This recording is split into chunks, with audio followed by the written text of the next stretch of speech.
اسلام میں اختلاف رائے کا درست طریقہ۔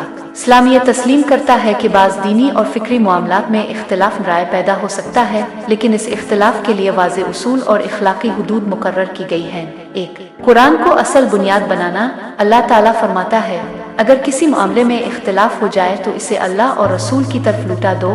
مفہوم سورۃ النساء 59۔ یعنی اختلاف کی صورت میں فیصلہ قرآن اور سنت کی روشنی میں کیا جائے، نہ کہ جذبات اور تعصب کی بنیاد پر۔ 2.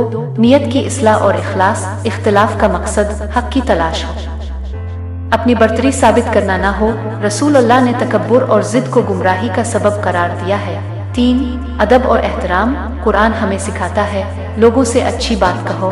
البقرہ 83۔ اختلاف کے باوجود گالی طعنہ اور تضحیک سے اجتناب، شخصیات کے بجائے دلائل پر گفتگو، یہ اسلامی اخلاق کا بنیادی تقاضا ہے۔ 4. صحابہ کرام اور صالحین کا احترام۔ اہل علم کے نزدیک صحابہ کرام کا احترام لازم ہے۔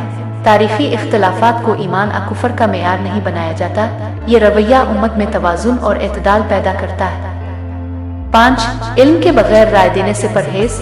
قرآن کا حکم ہے، جس بات کا تمہیں علم نہیں اس کے پیچھے نہ پڑو۔ بنی اسرائیل 36۔ لہذا اختلافی موضوعات پر مستند علم کے بغیر گفتگو نہ کی جائے، اہل علم سے رہنمائی لی جائے۔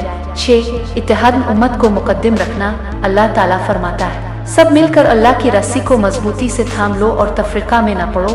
عمران 103۔ اختلاف ہو سکتا ہے لیکن نفرت نہیں، تشدد نہیں، فساد نہیں۔ 7. حسن ظن اور برداشت۔ سلف صالحین کا طریقہ تھا کہ اختلاف کے باوجود ایک دوسرے کی نیت پر حملہ نہیں کرتے تھے، ممکنہ حد تک دوسرے کے موقف کو بہتر مفہوم میں سمجھتے تھے۔ خلاصہ، اسلام میں اختلاف علم کے ساتھ، ادب کے ساتھ، انصاف کے ساتھ اور امت کے فائدے کو سامنے رکھ کر ہونا چاہیے۔